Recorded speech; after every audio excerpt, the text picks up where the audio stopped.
Hello and welcome to Big Deal. I'm Nisha Podar. Now, while the market volatility as well as the macro concerns may have slowed down the deal street, well, there's one sector that stands out as unfazed, that is the hospital space, and there is a lot of hectic deal flow in the pipeline as well. So why is it gaining so much deal traction? Let's find out from the sector experts joining me on Big Deal today. And we have with us Kaivaan Movdawalla from Ernst & Young India, healthcare sector leader and partner, Mitesh Daga, the MD of TPG Capital, and Abhinay Bollineni, who is the CEO of KIMS Hospitals. Thank you so much, gentlemen, on joining us on CNBC-TV18. Now, let me begin first with the guests in the studio. Kaivaan, you have been looking at the overall sector, and you have looked at all the transactions as well as what are the factors that have created a shift in many dynamics. First, help us understand how has the deal flow and the traction picked up? Sure. Thanks, Nisha. I think the healthcare sector has been, is, and will continue to be the bastion of private equity capital in the country. Yes. I think the sector has drawn clearly $8 billion in investments over the last 5 years. It represents 5% of the entire private equity capital flow into the country versus sub 2% pre-COVID. Yes.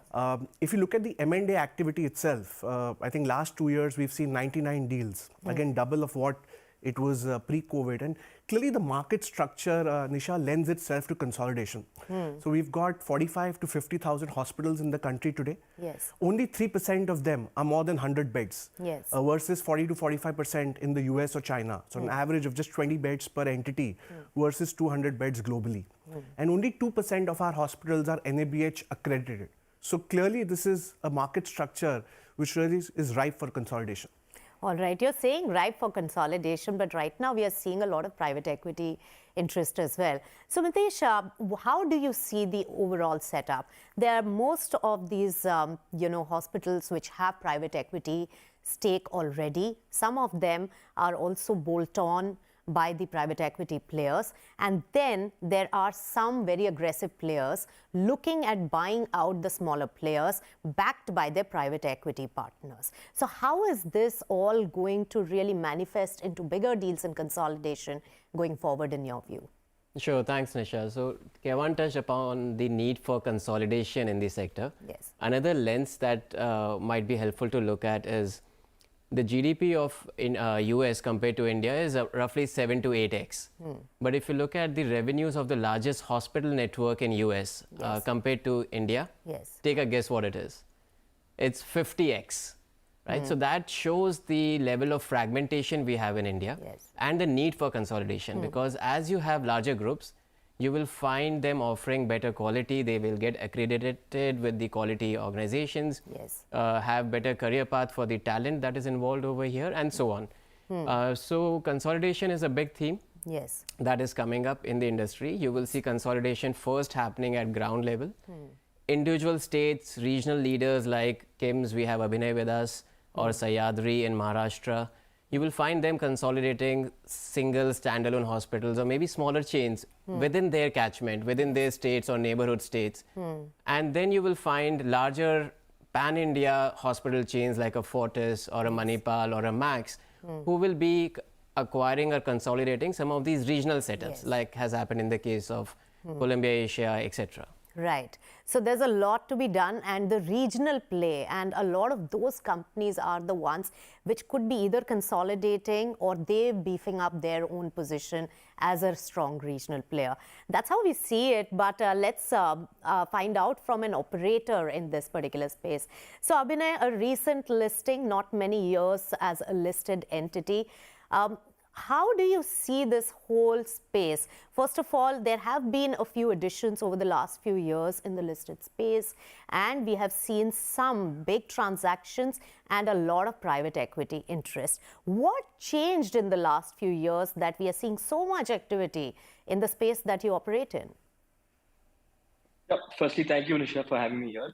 I think as an industry, the opportunity is quite big, right? So like Kaivaan put up numbers and Mitesh put up numbers, the opportunity in itself is very, very large today. So even if you look at the most of the private hospital beds are concentrated only in the larger metros or top 5 states or top 7 states even today, which is very unfortunate. And if you look at the difference in southern states to central India and northern India, the kind of bed penetration is very, very different. So in the last 2-3 years, we've seen a lot of traction in terms of the footfalls increasing to the hospitals, larger consolidations happening, insurance penetration increasing, which is helping consolidate a lot of this volume into the larger hospitals, which is itself seeing a lot of traction in terms of how the numbers are moving forward. So we believe regionally it's very important to start consolidating. And if you look at the geography that we have been operating, we have seen significant consolidation in our geography and in the neighborhood geographies, and largely because of 2-3 factors. One, we see a lot of these doctors who've been operating for 10-15 years are not now very interested in continuing to operate, or they don't have a second generation to continue to operate the facility. Hence, they want to consolidate with someone who's in the geography, who's more accessible, and who's been able to show these turnarounds well in the past. Number two, the operational challenges that are now coming up with 100 beds, 150 beds, the pressure on pricing from insurance companies. All of this is also forcing a lot of these companies to just get consolidated and be a part of a larger network. Right. So many takeaways from there, Abhinay, and a lot has happened even after the COVID situation. So, Kaivaan, help us understand.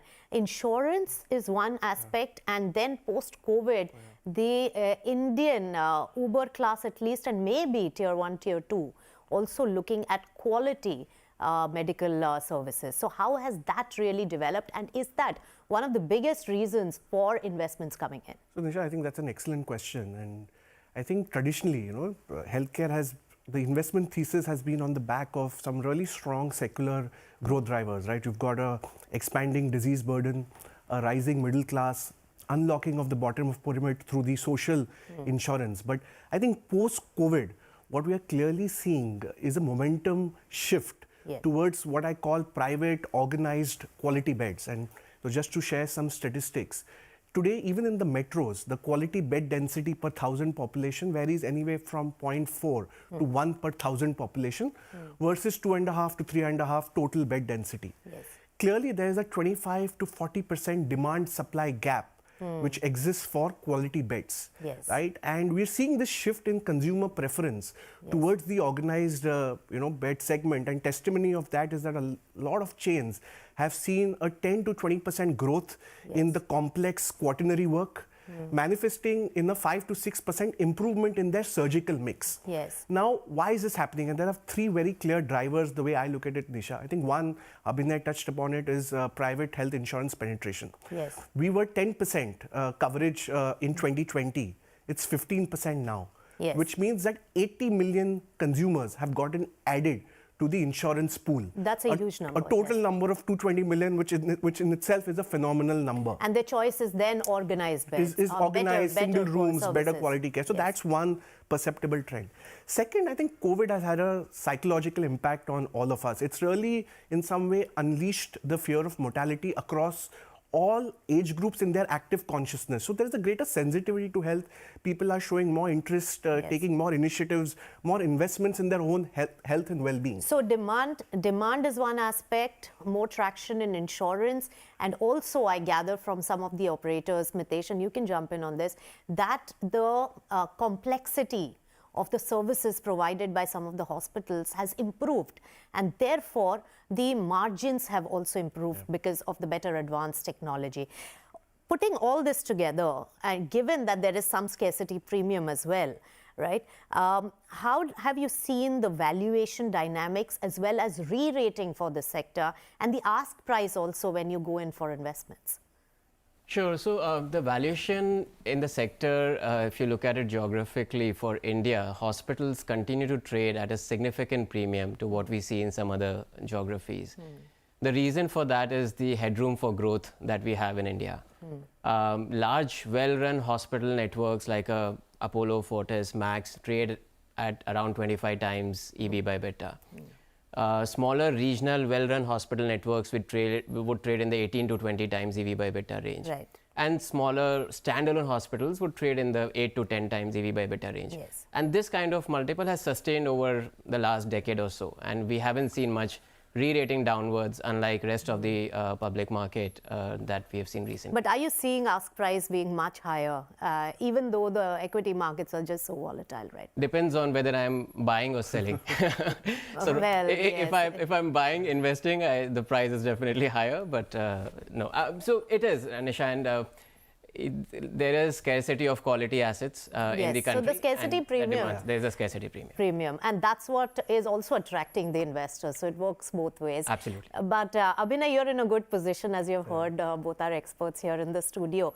But I want to understand, there's a lot of time, money, as well as energy that is spent on M&A. And is it easier to synergize local, regional players and beef up one company with more wherewithal for a pan-India presence? Is it easy or difficult according to you? And is it going to be easily EPS accretive? How do you see it as an operator? So our thought process has been very different. So I don't think in the foreseeable future you will really see a large pan-India player. We are talking about how much market share we can have in each geography that we are present in today.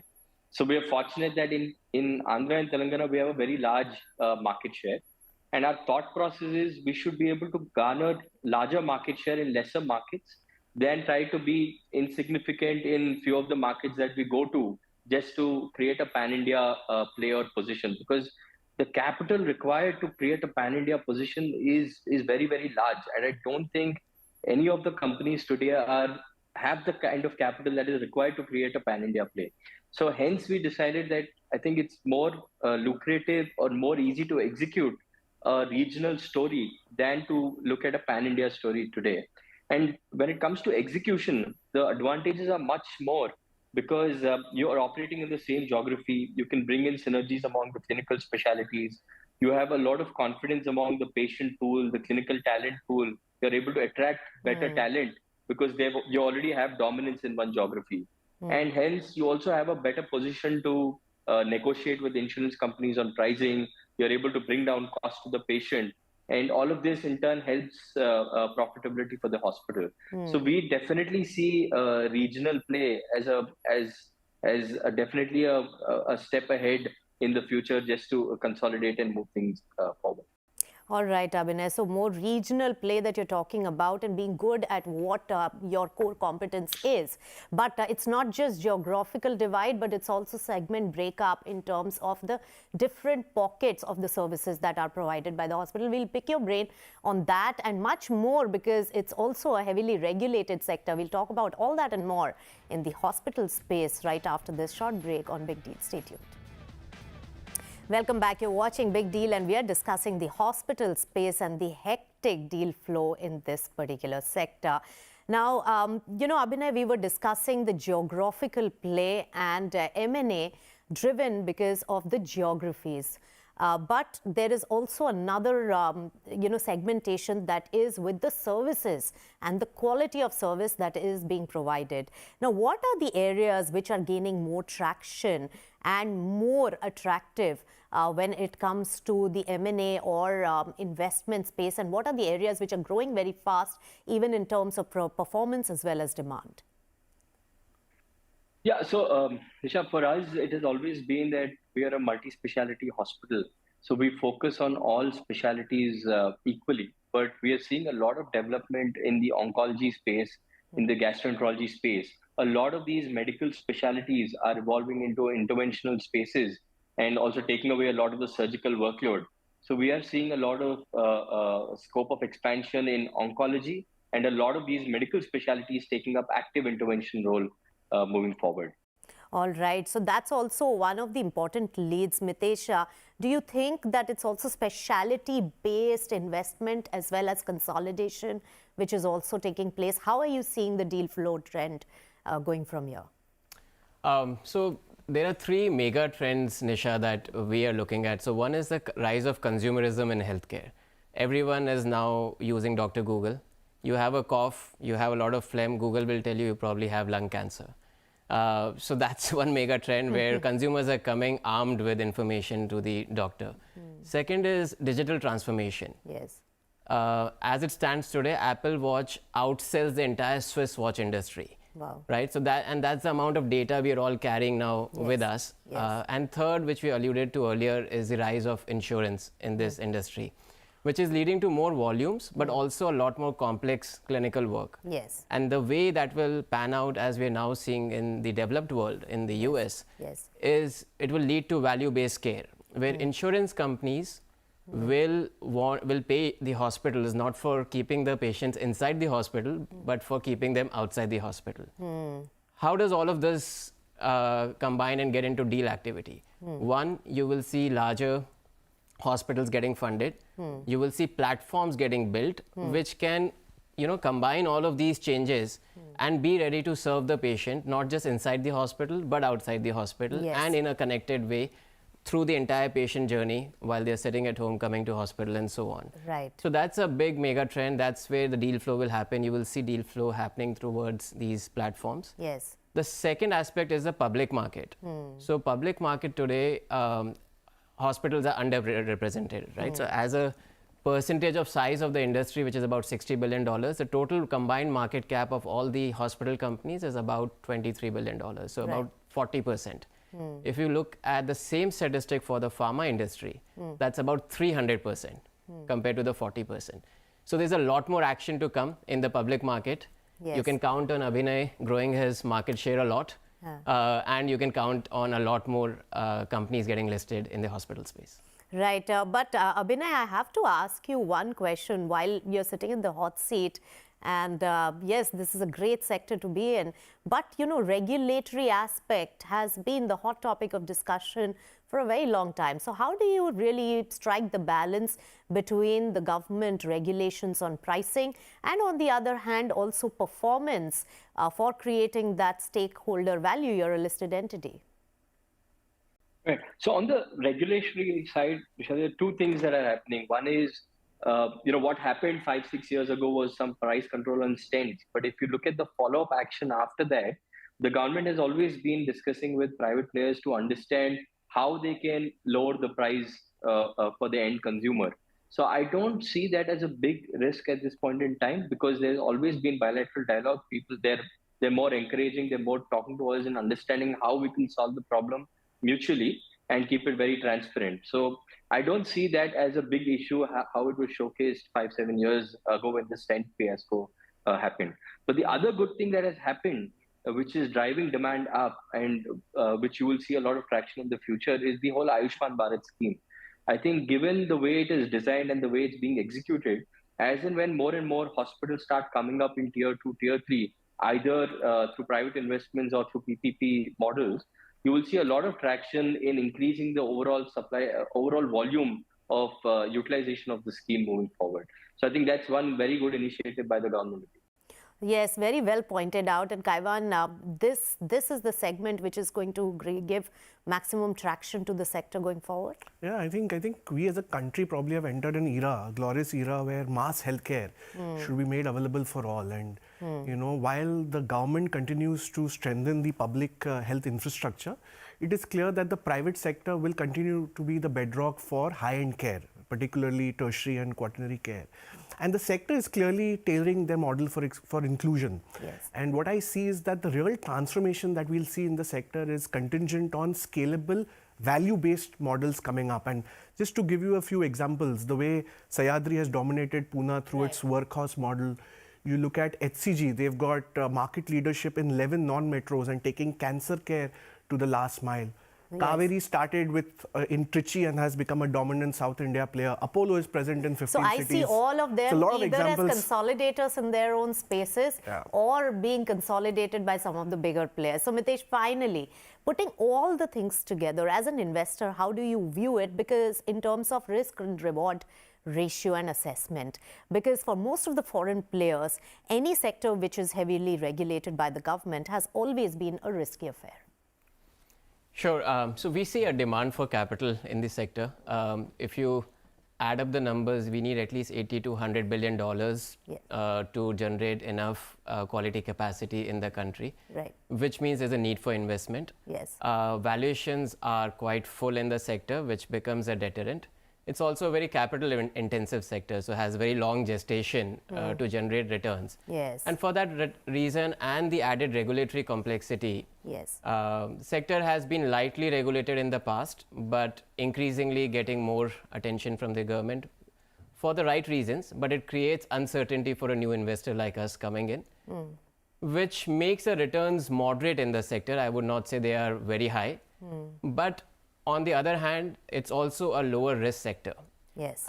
There's a lot of private equity investment which has already gone into hospitals, and I Yes. believe there is no single private equity fund who has lost money investing in the hospital sector. Yes. So that makes it a pretty attractive risk-adjusted And that also reward. gives you the confidence because of the returns parameter in the past. And you, of course, bake in these uncertainties in your dynamics while doing the valuation as Absolutely. well. All right. Thank you so much, Mitesh, Kaivaan, as well as Abhinay, for joining us on this riveting discussion on the hospital space, where we are likely to see a lot of deal action, and probably the largest hospital deal in the country is also set to be announced very soon. With that, it's a wrap on this edition of Big Deal. Thank you so much for watching.